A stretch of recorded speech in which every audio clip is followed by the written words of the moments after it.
So today we're having presentations. Please can you we shot for time, so please can you keep it to 5 minutes. I know that this could be a big conference, this could be an all-day conference, and hopefully that one day we will be able to do it for a day. But could you just keep it brief today, get your key points out, and it's 5 minutes per presentation. So that's all I've got to say actually. I'm going to pass it over to Rocio. We've gathered a lot of expertise in the room, and we're going to try and pack that into a short time, but really one of the main aims of today is to enable different voices of ethnic minority communities to really speak to you and your team and align our experiences with the 7 wellbeing goals and enable that kind of two-way flow of information and understanding.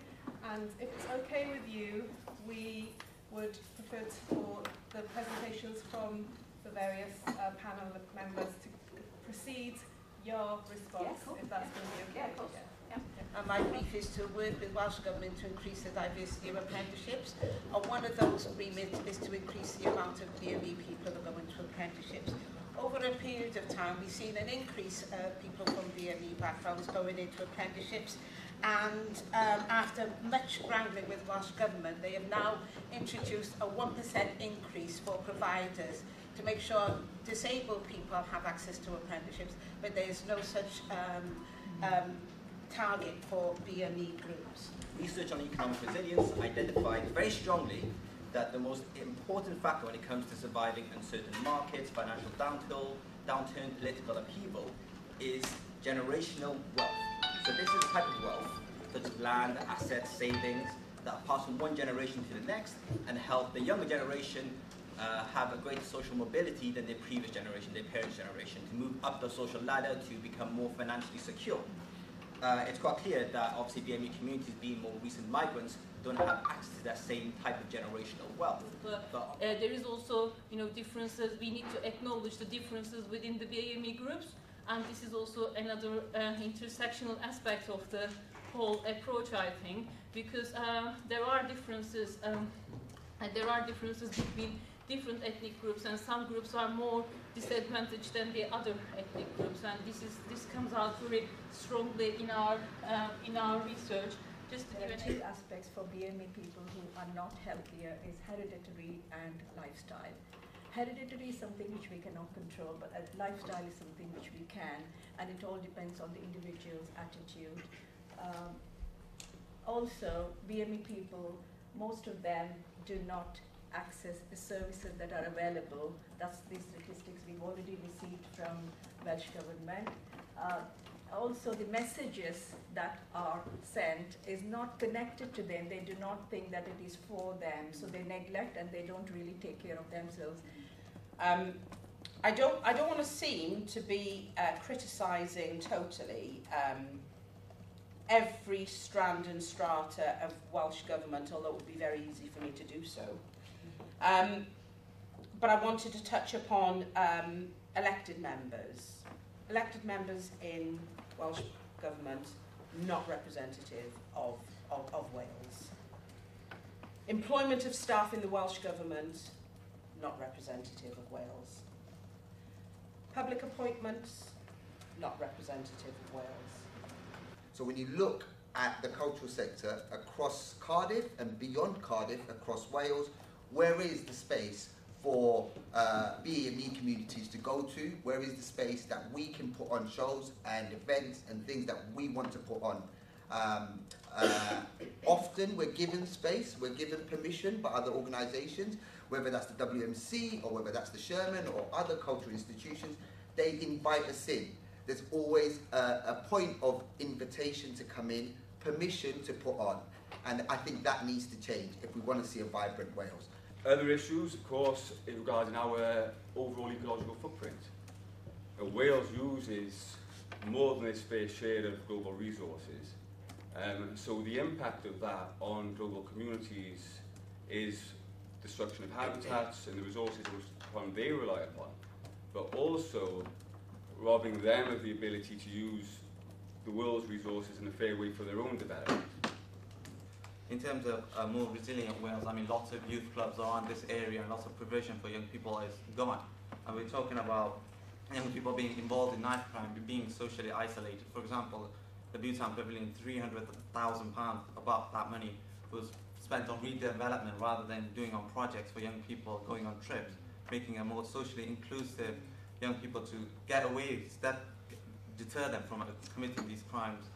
When it comes to wellbeing of future generations, that clear as in the name, wellbeing of future generations, young people need to be consulted at every single level. Being young people especially are facing so many challenges, and I think there needs to be a real understanding of these challenges and the intersectionality and how they fit into the wider society of Wales. But I think that, you know, from my perspective, there are a number of, you know, what I've had to do with taking up this role. I think it's important to say that I'm not part of government, I'm independent of government. I can't answer for the things that they do. My duties as an independent commissioner are twofold. So first of all, I have powers to advise and support the government as one of 44 public bodies that are covered by the Wellbeing of Future Generations Act. When you feel under threat, you're going to either thrash out, you know, there is mountains of information that actually expresses that. And what I'm frustrated about is the absence of what I can see as counter things that are actually showing that we're trying to lead the way to make a difference here in Wales. To visit to me, the people who have no voice, I feel quite annoyed about that, quite frustrated, because we don't have a voice, we don't have a representation. When you walk into your office, who do you see? And this is the future of Wales, the Future Generations Act. And I think for me, I need to say these things. It's really, really fundamental that we walk into places where decisions are making about our future and our children's future, that we are represented. You want to come and spend some time in my office. I have an open office policy in terms of hot desking. You know, there are a number of BME employees that I have within my team, and you're welcome to come and engage with them, and indeed the whole team. If you want to come and spend some time with us, you're very, very welcome. I just want to say, for me, this is Groundhog Day. I had to really move things around for myself to make sure I'm here today.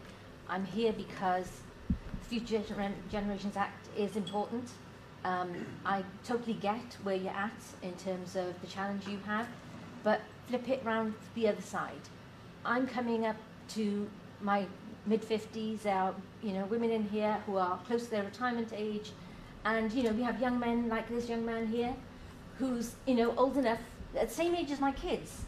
And when I got into activism, they were babes in arms. When I come across particularly young people and leaders in those communities, and I'm trying to understand some of the challenges they're facing, when we categorise them all under one BME community, I think that's, you know, causes even more difficulty, really, because amongst those groups are those communities who are really at the deeper end of, like, you know, whether it's poverty or, you know, education and achievement. So my question is really, what could the Future Generation Commission do to really look at those communities who are at the furthest away from really, you know, engaging and the support that they need, whether it's in health, education, employment? You know, there are a huge number of challenges, as you're all talking about now, but that's before we even get to some of the big, you know, future trends and scenarios. One of the concerns I've had, and I'd be really interested in your view on this, is an awful lot of the strength and the resilience within communities has been based around the third sector, around the different community groups that we've had. And those numbers are actually, statistics show, falling away. And so that element within our societies that help to make those connections a bit easier are actually becoming less. Yeah. So I'm just wondering what your thinking is on actually the realities of that, and what can be done to actually offset that or mitigate against it? You know, trialling some innovative things like, you know, when I was in the police service, we were looking at things potentially like they've done in Australia, where they were actually paying domestic abuse survivors to mentor and partner and provide support to someone who was currently experiencing domestic abuse. Now, that's completely outside of the traditional model of kind of, we deliver a public service, whether that's through local authority, third sector, or whatever. And so I was wondering, in your experience, how much of the sort of behaviour and actions of public bodies are shaped around the indicators and the milestones, and whether perhaps one thing we should be pushing for is an amendment or an additional indicator which should be more relevant to this cause. I engaged with the government on setting the indicators and very clearly told them that all of the relevant indicators there needed to be disaggregated by the protected characteristics, and they gave a commitment that they would do that. I don't think it's enough to just have one indicator based on race or any other protected characteristic. I think all of the indicators, maybe not every single one of them is going to be relevant, like, you know, the biodiversity ones perhaps are sort of, you know, less relevant and so on. Wales is a small country, and actually radical change can happen very quickly. Yeah. So what are the barriers stopping you from radical change? And you talked about not being able to consult everyone, but we can consult everyone because we have the tools to do it. So why can't we do it? From a political framework perspective, we are a democracy. How do we enable that? And inevitably, we follow this democratic process, but then we become a pyramid, and there's one Future Generations Act Commissioner. So how do we change that? Because that's where we need to change, right? Because that's where the world is changing. You talk about automation, you talk about climate change. I've explained why I can't challenge in every single area, and I've had to pick those sort of particular topics. The conversations that we're having here, there are similar conversations that happen in groups of environmental NGOs. Why are you not doing enough in terms of climate change, ecological resilience, biodiversity? Why are things not moving fast enough? And I completely get the frustrations around those things. One of the things you could do is just remind the public sector organisations that BME people have a stake in the future generations. That's all you have to say. That's all, just to remind them. Because in my role, in my particular role, I am normally the only BME person there. And even if I haven't got, and I go to grassroots organising events like this, but I know for a fact that there's other meetings that go ahead, policy forum meetings where all the decisions are made, and I am only the only BME person there. So if you don't change how you listen and work with people and allow them to have power, nothing happens. So you can keep consulting all day, and you can create those structures. So if there's not a bottom line change, how you're going to do the work, public authorities, everybody, they're never going to. It's just going to do another 30 years of doing the wheel turning. So there needs to be some underlying changes to make that be heard, because people don't feel heard. I just think I think it's great that you come here, and I think you need to do more of this, especially with the young people as well, and being consulted in your own community as well. It's a powerful thing because it's a sense of belonging. And for me, I'm 21. I consider myself young. So me, when organisations come and actually speak to us. So one of the things is the paradox at the heart of all of this, which is that on one hand, Wales has very advanced legislation. So the Future Generations and Wellbeing Act, it still expects things like equality impact assessments from the councils on policy, obviously the Equality Act itself. All of that coming together means race is there written into policies, procedures, expectations on local authorities and statutory bodies. So it's all great on paper. Race is one element of one goal of 7, as part of 7 goals. So there are equal sort of, call and consideration for, the environmental NGOs say that there's not enough focus on biodiversity versus climate change. But as a person who has a position of power, your voice carries volumes. You may not think that, but it does, right? So, considering what's been said earlier about what you'd said about monitoring public sector bodies, is there a way, considering what's been said today, that you are able to put out a message? It still feels like there's this act, it's about improving Wales and improving black people's lives. And actually, we are Wales. And as Marco said, we don't want to be consulted about policies. We want to form the policies because we are Wales. And in some ways, that's the negative thing. And yeah, I haven't got 30 more years to be fighting the same battle.